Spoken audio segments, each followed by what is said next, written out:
बिलाखिर वही हुआ जिसके बारे में हम जैसे चंद लोग आपको आगाह कर रहे थे मुसलसल, और हमारी बातों को मुल्क दुश्मनी करार दिया गया, जबकि हम सिर्फ हकायक बता रहे थे।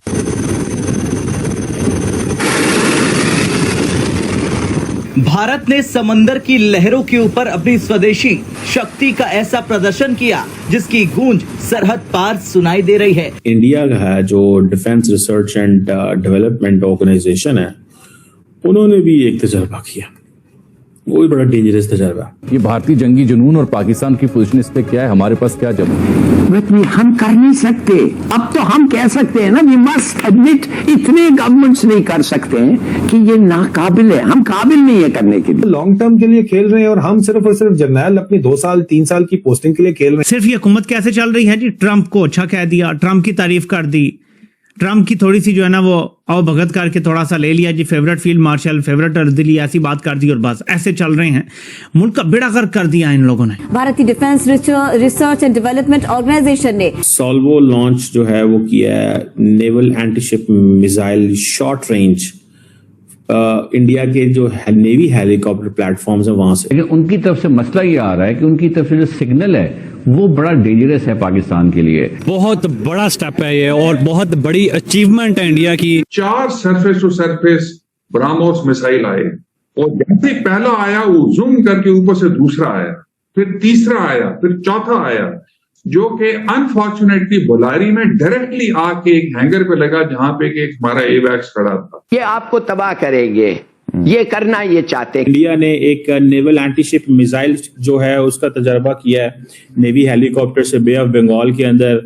हम लाते हैं टॉक शोज और अनलिमिटेड एंटरटेनमेंट सिर्फ यूट्यूब पर। अगर आपने अभी तक हमारा चैनल सब्सक्राइब नहीं किया तो अभी सब्सक्राइब करें और बेल आइकॉन को क्लिक करके हमारी लेटेस्ट वीडियोस के बारे में अपडेट जानें। बंगाल की खाड़ी से जो तस्वीरें सामने आई हैं वो भारत के दुश्मनों की नींद उड़ाने के लिए काफी हैं। भारतीय नौसेना और डीआरडीओ ने मिलकर naval anti ship missile short range यानी कि NASMSR का सफल मेडन सॉल्वो लॉन्च कर दिया। ये कोई साधारण परीक्षण नहीं है, ये समंदर में भारत की बढ़ती ताकत का सबसे बड़ा प्रमाण है। उन्होंने एक सॉल्वो लॉन्च जो है वो किया है, naval antiship missile short range, India के जो नेवी हेलीकॉप्टर प्लेटफॉर्म्स है वहां से, बे ऑफ बंगाल ओडिशा से। और जो मिसाइल लॉन्च किए गए हैं वो एक ही हेलीकॉप्टर से हुए हैं। कहा जा रहा है कि ये first air launched anti ship missile system है, एयर लॉन्च्ड एंटी शिप, यानी कि पाकिस्तानी जो शिप्स हैं उनके ऊपर अब इंडिया के हेलीकॉप्टर जो हैं वो भी हमले कर सकते हैं। समझ रहे हैं? जहां पे पाकिस्तान ने अपनी तैयारियां की हैं वहां से इंडिया भी तैयारियां कर रहा है। और सबसे इंपॉर्टेंट चीज ये है कि ये पाकिस्तान ने जो तजर्बा किया फतेह टूक, ठीक है जी, तो इट मीन्स कि पाकिस्तान अपनी चीज़ों पे लगा हुआ है, इंडियंस भी लगे हुए हैं। मेरा ख्याल है दोनों मुल्कों के एक दूसरे को नोटिफाई करते हैं, तो उस नोटिफाई करने से बेसिकली जो पता चलता है कि दोनों अपनी अपनी तैयारियां कर रहे हो। वो कह रहे हैं ठीक है, अगर इन्होंने करते तो ऐसी भी कर देने, ऐसी करते हैं तो इन्होंने भी कर, फाड़ लो फाड़ लो। बेसिकली तो पंजाबी में हमारे कहते हैं फाड़ लो हो रही है, ठीक है। और दैट्स अ क्वेश्चन कि क्या होगा और किस तरह चीजें जो है वो चलेंगी। has been launched and successfully tested by DRDO defence organisation of India, और उनकी तरफ से सक्सेसफुल टेस्टिंग हो गई है। अगर कुछ बात की जाए इसकी रेंज के बारे में तो मैक्सिमम रेंज की टारगेटिंग कैपेसिटी के साथ जो है ये लॉन्च किया गया है। ओवरऑल मेरा सवाल ये होगा, हम लोग क्वेश्चन ये करेंगे कि आपका क्या ओपिनियन है जिस तरह से हम लोग इस वक्त देख रहे हैं the defence of India has been flourished, क्या कहना चाहेंगे? जी, ये इंडिया जो है ना डिफेंस की तरफ बहुत बढ़ रही है। अपनी बजट सारे डिफेंस पे खर्च कर रही है, और इंडिया ने जो है ना अभी K4 मिसाइल भी लॉन्च कर दिया, बैलिस्टिक मिसाइल, और जो न्यूक्लियर वेपन्स को मिसाल वो न्यूक्लियरी पावर्ड है, और ये सब मेरीन है ना।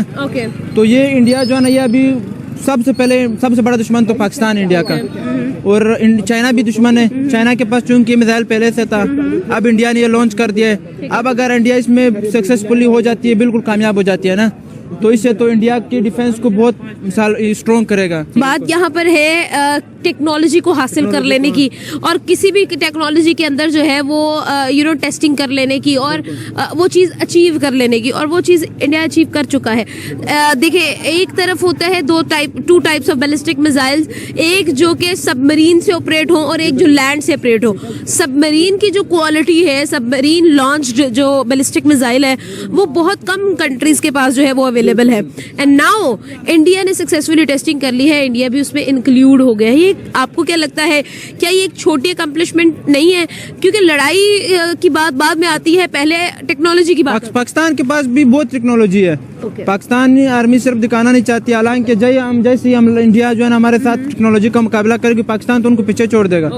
पाकिस्तान जैसे इंडिया ने एटम बम बनाया, हमने भी बना लिया, और हम जो है ना तमाम मैं वही बात करूंगी। बात ये नहीं है, काउंटर की बात नहीं है, बात ये है कि ओनली 7 कंट्रीज आर हियर, और अब 7th इंडिया बन चुका है, पहले 6 थी जिनके पास ये टेक्नोलॉजी अवेलेबल है K4 की।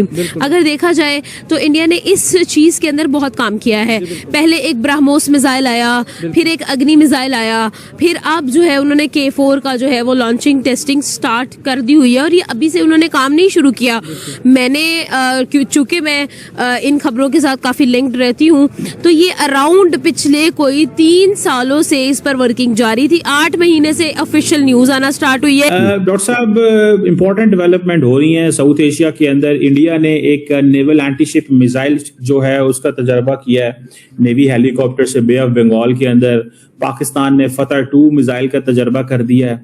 मतलब व्हाट्स गोइंग ऑन, आप क्या समझते हैं? ये वो आ रहे हैं, मई का महीना आ रहा है तो चीजें जो है वो तेज हो रही हैं दोनों तरफ से। और दूसरा, डॉक्टर जो है राजनाथ सिंह साहब ने SCO में कहा है कि दहशतगर्दी का कोई मजहब नहीं होता। तो कई लोग कहते हैं पाकिस्तान के अंदर बात कर रहे हैं, इंडिया के अंदर भी बात कर रहे हैं कि ये पहले तो मुसलमानों को बहुत ज्यादा टारगेट किया जाता था, तो ये क्या हो रहा है? तो डॉक्टर साहब, पहले तो यहीं से शुरू करते हैं, then we go on.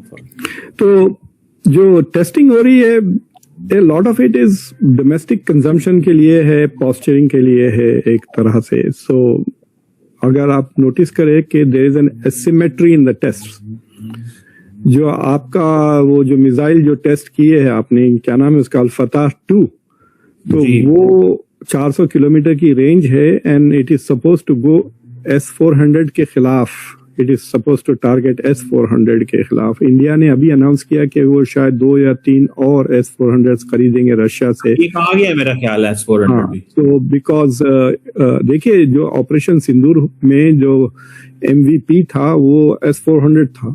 So from an Indian side of view, the best performance जो दिए हैं weapons where S-400 was the best performing thing, और दुनिया में हर जगह जहां भी इस्तेमाल हो रहा है S-400। अगर ईरान के पास S-400 होता तो it would have been an entirely different scenario जो ईरान वॉर का चल रहा है।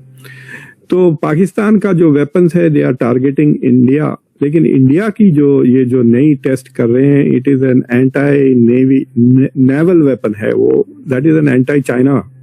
बे ऑफ बंगाल में उसको टेस्ट किया, और it is basically critical to posture, Bangladesh के करीब है, और अभी वेस्ट बंगाल में इलेक्शन चल रहे हैं। तो वो सारा चीज कॉन्टेक्स्ट वो रखते हुए India is trying to show कि इट इज डेवलपिंग एक ऐसी कैपेसिटी, क्योंकि देखिए the theatre of war in the near future is the Indo Pacific, और इंडो पैसिफिक यानी 2 ओशंस का चक्कर है ये, इंडियन ओशन और पैसिफिक ओशन। और एक चीज जो हो रही है दुनिया में, जो तेजी से कंपटीशन चल रहा है, वो नेवल फोर्सेस जो बढ़ रहे हैं, और कहते हैं कि चाइना के पास 70 गुना ज्यादा तेजी से वो नेवी शिप्स बनाता है compare to the US, literally 70 times faster. ये और बात है कि चाइना की नेवी शिप्स आर स्मॉलर और फास्टर विथ मोर वेपन्स, कहते हैं छोटे हैं और तेज हैं और हथियार ज्यादा हैं उनके पास कंपेयर टू अमेरिका के शिप्स जो बड़े हैं। स्पेशली अमेरिका के पास अब 11 aircraft carrier which can be used at any given time. Blue water navy कहते हैं उसको, जो डीप सी में जो, तो वो कैपेसिटी इंडिया बढ़ा रहा है। क्योंकि द क्वेश्चन ये उठती है कि भाई आप इंडियन ओशन को अपना स्ट्रेटेजिक स्फीयर समझते हो, तो क्या आपके पास वो कैपेसिटी है कि आप उसको पेट्रोल कर सकें इंडियन ओशन को। पाकिस्तान की navy is historically the weakest link, यानी पाकिस्तान की। तो आपको ये वीडियो कैसा लगा कमेंट बॉक्स में जरूर लिखिए, इस वीडियो को लाइक कीजिए, शेयर कीजिए, सब्सक्राइब करना ना भूलिए आपके चैनल EFC.Z को। मिलते हैं अगली वीडियो में। जय हिंद।